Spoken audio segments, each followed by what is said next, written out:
Hi, Tom. How are Hi. you? Oh, I'm good, thank you. How are you? I'm good. I am so excited to talk to you today, and I'm so excited to talk about Billy the Kid, season two, part two. To start off, you have mentioned how much you researched the life of Billy and just kind of preparing for the role. And as a history nerd, I totally respect that because I love researching and things like that. Do you have any rabbit holes that you always go down when you research something, when you're like researching a role? Like specifically for this role or just in general? Either or. Like if I know you mentioned you read some books, which is a little bit harder to fall down a rabbit hole in that way, I guess. Yeah. But if you're on like Reddit or Twitter or just Yeah. researching in that way. I mean, I guess with Billy, I like, I guess the short answer is yes. There were like so many conspiracy theories around Billy, like whether or not he actually survived, whether or not like, you know, excuse me, whether or not like he like actually killed as many men as he said he did, whether he was actually the outlaw people said he was. And that was kind of fun to go down, like, because even though it's not something that you can really, it's not something that you can really play like in the playing of the character. It just kind of ignites some curiosity in you, and when you've got the curiosity, then you're like eager to go to work and play. So I kind Yeah. of like it for that purpose. Like even if it's not something that you see on screen, it's like something that kind of lights a fire in my belly and makes me want to like dig deep and find out more about him. So yeah, Hmm. excuse me. Yes. We listen, I love a conspiracy theory. They even if you don't really buy into them, they're just Yeah, interesting to which kind most of of the time keep I don't, tabs on. but yeah, it is. It's always fun to like read about them and see what other people think. And I mean, the big one, obviously, with him is whether or not he actually died at Hmm. the hand of Pat Garrett when he was 21, or whether or not that was a setup and he escaped. Yeah. I personally think he did die and Pat Garrett shot him, but I don't know. We don't know. I don't know. Um, you have also mentioned that you are basically obsessed with like Americana and uh that whole idea. And there are Yeah. very few things that are as aesthetically American, I think, as the Wild West. But I am curious, what is something about Americana or American culture that you like don't really get or that kind of confuses you? Uh, baseball. I don't get baseball. And I feel Yeah. like well, there's like the Americana sport as well, like even just like the fashion of baseball, like the aesthetic, like especially like the 50s Hmm. look of baseball, high socks and stuff. Like I just don't get the sport, honestly, which is That's valid. probably gonna upset some people. But I understand American football. I love basketball. Um, I just yeah, baseball. I can't get my head around. I've been to one game and I was like, what? It's just like it's like cricket but louder. Um, Yeah. it's more noise. Yes. It goes on forever. Yeah. So that's probably one, one thing. No tea, no shade to baseball fans. We're just Yeah, kind of yeah. here for the No, I'm sure it's vibe. great. It's just not great for me. Yes, no, I feel that. So Billy the Kid is such a like serious dramatic show, and every episode builds on the stakes of the one that came before it. What's the first thing you do at the end of the day or end of wrapping, to kind of get in a better headspace if that is something that you find yourself, a position you find yourself in? Yeah, that's a good question. I do always, I do find myself in that position. I think on my castmates, I think on any show, but especially on Billy, would attest to this that I'm like, I run to my trailer, get out my costume, and I use some scents and stuff, some like smells to get into Billy characters. So like first thing in the morning, like I kind of have like a rigging up that I do and then a de-rigging at the end of the day. Like so when I first come in, get into costume, I have like a little mantra that I say, which I'm not going to tell you what it is, but I We'll do have. keep that a secret for Yeah. now.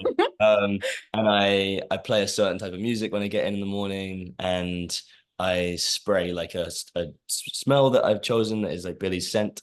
Um, Mhm. so then when I get in at the end of the day, I get to the trailer and I like, take everything off and I kind of wash myself. I kind of wipe his smell off a little bit just to try and Mhm. and then I jump in the car and I'm quite quiet on the way home. I think after a day of filming, like um, if I'm sharing a car with like my castmates, I think um, and if someone's particularly talkative, they'll probably notice that I'm not like I kind of like I'm quite quiet and introspective. I think it's just my way Mhm. of like kind of calming down and trying getting back to my center. Yeah. And at the end of rap is like even more of that. I mean, yeah, definitely but also we're a really social crew and cast as well. Like we're all friends, and so we'll go out for drinks and go out to karaoke on the weekends and stuff. Like there's a lot of decompression on the weekends that we all do together. Um, Mm, which is really nice. Like everyone's really close, so it's kind of a big fan. mm. Yes. Wait, can I ask your go-to karaoke song? Oh, it's so embarrassing. Someone else has asked me this today. I can't believe this is going to be now out in the public knowledge. Justin Timberlake's "Señorita" was like always my go-to song, and I always thought it was a good one. And then actually on like this past season of Billy that we just filmed, I did it, and it just went down like a lead balloon. Like no one laughed, no one clapped. It was just like everyone was just kind of frowning at the end, and I was like, ah. I guess that one has kind of like outgrown its welcome a little bit.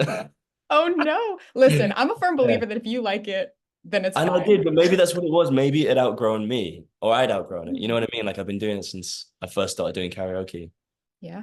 when I was a nipper. So maybe like I needed to change it up a bit personally. And I couldn't keep the crowd in my palm, you know? And that's Yeah. a lesson in and of itself. It is exactly. Change it up when you feel it getting stale. Yeah. Yeah. Yeah. So in Billy the Kid, like we've mentioned, there's history for history lovers, there's drama and action for people of those or fans of those genres, and there is just enough romance for romance fans. I have Just to ask, flipping. would you just enough, would Yes. you ever do a rom-com and who would you want to star opposite if you did? I would love to do a rom-com. I'm actually kind of actively looking and reading a lot of scripts of rom-coms. Um, so if and when the right one comes along, I would love to do one. Um, who would I love to star opposite? I mean, I don't know who the new Meg Ryan is, but whoever the new Meg Ryan is, whoever she is out there somewhere, the actor that is the new Meg Ryan, because Meg Ryan in the 80s is like the pinnacle for me of like rom-coms, but just like in general. I just Hmm. is incredible. Maybe Meg Ryan. Maybe Meg Ryan's the Meg Ryan of Never now. say never.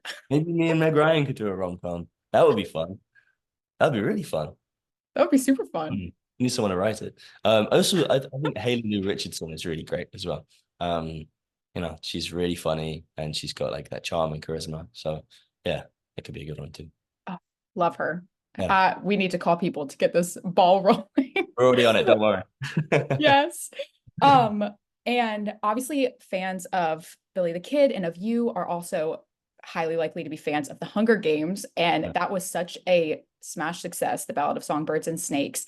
And I believe you filmed the movie in between season 1 and 2. Is that Yeah, right? it So is. I Yeah. would love to hear how did the projects kind of influence each other in terms of you moving through them? Did you kind of bring anything from season 1 or any lessons from season 1 into the movie? And did the movie teach you anything that you brought into season 2? I would love to hear about kind of the ebb and flow of that. Yeah, I mean, it's funny because both projects were like the biggest things I'd ever done at the time. Hmm. So Billy was obviously like my first big lead role on anything kind of legit. And so that was like a massive learning curve to begin with. But I just learned to try and have patience with myself and like just show up and take the work seriously, but not take yourself too seriously in it, you know? Hmm. And it's such a big ensemble piece with so many characters that it's like it reminded me just to like really um yeah, treat you like a family and like when there's someone new on set, welcome them because like I might be the first face they see when they get on set. Um and that was me at one point, doing the guest role. And then the Hunger Games a year later, it was like that times 10 because it was an even bigger Hmm. set, like, even bigger budget. Like the world was huge, and obviously it's like an existing franchise already. So again, that was like an exercise in like trying not to let that pressure get to me or take the pressure off, and just remind myself Yeah. that it could, the work that is required on a big set like that is no different to the work that is required on a Mm. short film. It's like it still requires the same amount of focus, energy, and commitment and patience and preparation. Um, so there was a lot of that, just like trying to alleviate myself of that stress. And then when I came back to season 2 of Billy last year, um, I felt there was more ease probably. I think I think I found I was being more easy on myself because I was like, oh, cool. I kind of can trust that I know what I'm doing a little better now. I mean, I've been acting since I was like Mm, 14 or trying to. Um, but like, yeah, that those two consecutive jobs in 2 consecutive years were like, I was like, okay, cool. I can trust myself a little better. I don't have to doubt myself so much. Um, yeah. and I think I got back and like definitely felt like something from the crew, the local crew, especially in Calgary, and some of my castmates, that there was an expectation that I would have changed or become different in some way. Become like, I don't know, full of myself or something. But like for me, it's just like that's like family. Like I get back and Mm, the Calgary crew and cast are just like they're the people who I was with when I like my career started taking off, and the people who I still want to be making this with. Um mm, and so it very quickly just came like felt like being home again. mm. Yeah. Yes. Sorry, that was a really long And answer to that, but no, that was great. And last question. I have to know if Billy and Coriolanus ever met. oh Do my you God. think that how do you just envision that meeting going? Do you think that they would like fist fight in the street, or do you think they'd be I friends? mean, Corio, actually, I was going to say Corio's not much of a fighter, but he throws some good blows at the end of Act 3 in that movie, in the covey. Uh, yeah, maybe, but he's not much of a fighter. He's more like witty, he's a lot, Mm-hmm. I'd say he's a lot smarter than Billy. He's a lot more of a forward thinker. He's conniving, but Billy also has like the street smarts that Corio maybe doesn't have. So I think, I mean, if it came fist to fist, I think Billy obviously would win hands down. But Corio, like if he had some prior planning, I think would Yeah. best him. Yeah. So, it's like brains versus brawn a little bit. Maybe they could team up. Maybe they'd be a great team. Yeah. Yeah. Yeah. He's still got hope that he could be a good guy. I feel like by the end of Hunger Games, like Corio is a little lost. He's gone. Yeah. There's no coming back from that.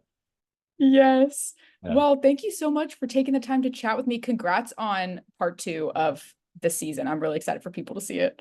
Thank you so much. Appreciate it.